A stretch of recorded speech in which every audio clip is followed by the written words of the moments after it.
Senhor esteja convosco. Proclamação do Evangelho de Jesus Cristo segundo Marcos. Naquele tempo, os discípulos de João Batista e os fariseus estavam jejuando. Então vieram dizer a Jesus: por que os discípulos de João e os discípulos fariseus jejuam, e os teus discípulos não jejuam? Jesus respondeu: os convidados de um casamento poderiam, por acaso, fazer jejum enquanto o noivo está com eles? Enquanto o noivo está com eles, os convidados não podem jejuar. Mas vai chegar o tempo em que o noivo será tirado do meio deles. Aí então eles vão jejuar. Ninguém põe um remendo de pano novo numa roupa velha, porque o remendo novo repuxa o pano velho, e o rasgão fica maior ainda. Ninguém põe vinho novo em odres velhos, porque o vinho novo arrebenta os odres velhos, e o vinho e os odres se perdem. Por isso, vinho novo em odres novos. Palavra da salvação.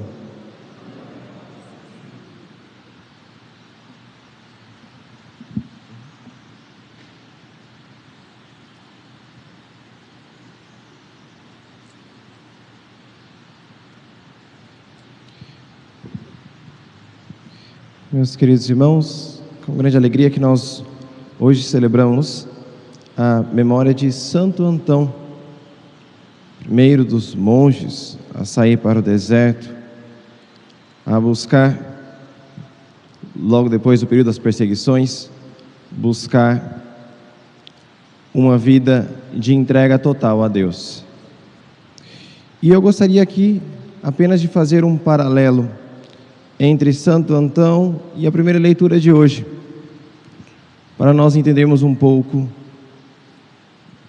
o que muitas vezes acontece em nossa vida. Vejam, quando nós olhamos a primeira leitura,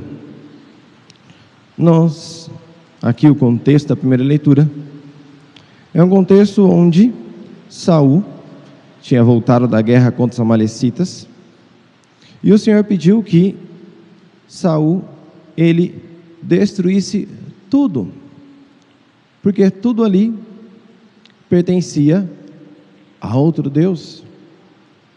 Em outras palavras, não ficasse com nada que estivesse naquele lugar. E Saul então, depois de derrotar os amalecitas, resolve ficar ali com as ovelhas, os bois, e tudo isso sob o pretexto: não, a gente vai oferecer em holocausto ao Senhor, mas no fundo era para ter algo próprio. Enfim, Saul não quis seguir à risca o mandamento de Deus. Saul não quis destruir todo o mal que havia naquela região. Quis dar uma outra utilidade, quis manter um pequeno resto para si. Guarde bem isso, ele quis guardar algo para si. Saul não entregou-se a todo, e por isso ele perdeu o reinado. Quando nós vemos na história de Santo Antão, nós vemos algo bem interessante, é a leitura do ofício de hoje. Diz assim, é uma história narrada por Santo Atanásio sobre a vida de Santo Antão. Vejam,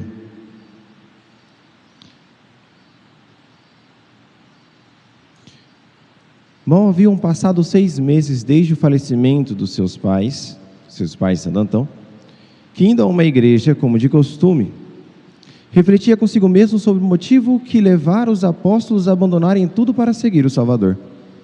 E por qual razão aqueles homens de que se fala nos Atos dos Apóstolos vendiam suas propriedades e depositavam o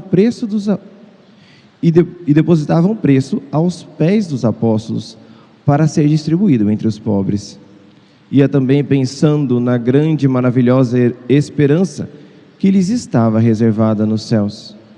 Meditando nessas coisas, entrou na igreja, no exato momento em que se lia o Evangelho, e ouviu o que o Senhor disse ao jovem rico: se tu queres ser perfeito, vai, vende tudo o que tens, dá o dinheiro aos pobres, depois vem e segue-me, e terás um tesouro no céu. Então considerou que a lembrança dos santos exemplos lhe tinham vindo de Deus, e aquelas palavras eram dirigidas pessoalmente para ele. Logo que voltou da igreja, repartiu com os habitantes da aldeia as propriedades que herdara da família. Possuía 300 campos lavrados, férteis e muito aprazíveis, para que não fossem motivo de preocupação nem para si próprio, nem para a irmã.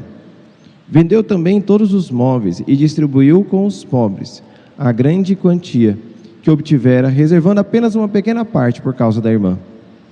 Entrando outra vez na igreja, ouviu o Senhor dizer no Evangelho: não vos preocupeis com o dia de amanhã.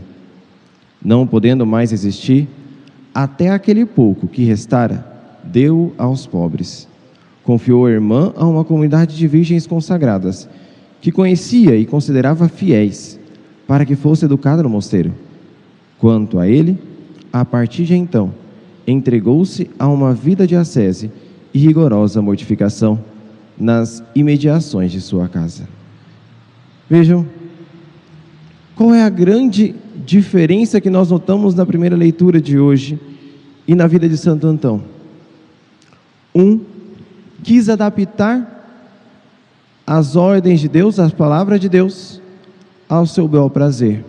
O outro quis se moldar à palavra de Deus. E aqui então está o grande dilema da nossa vida.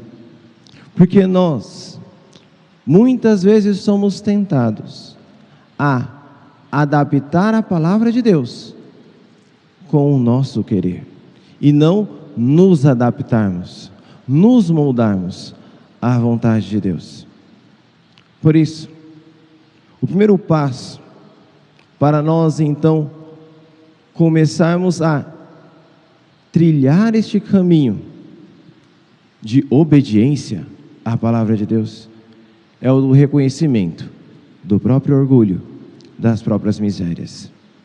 O reconhecimento de que este orgulho que habita em nós é capaz de a todo momento querer interpretar a palavra de Deus, não como Deus realmente fala, mas como eu quero realmente que seja dito.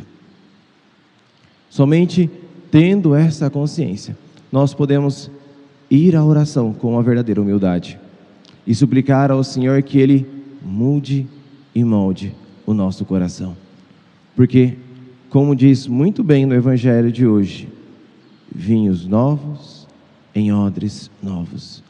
Não há como colocar o fruto da nova aliança em um coração velho como o nosso.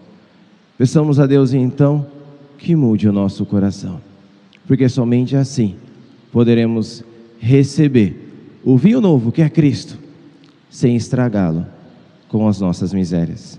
Seja louvado nosso Senhor Jesus Cristo,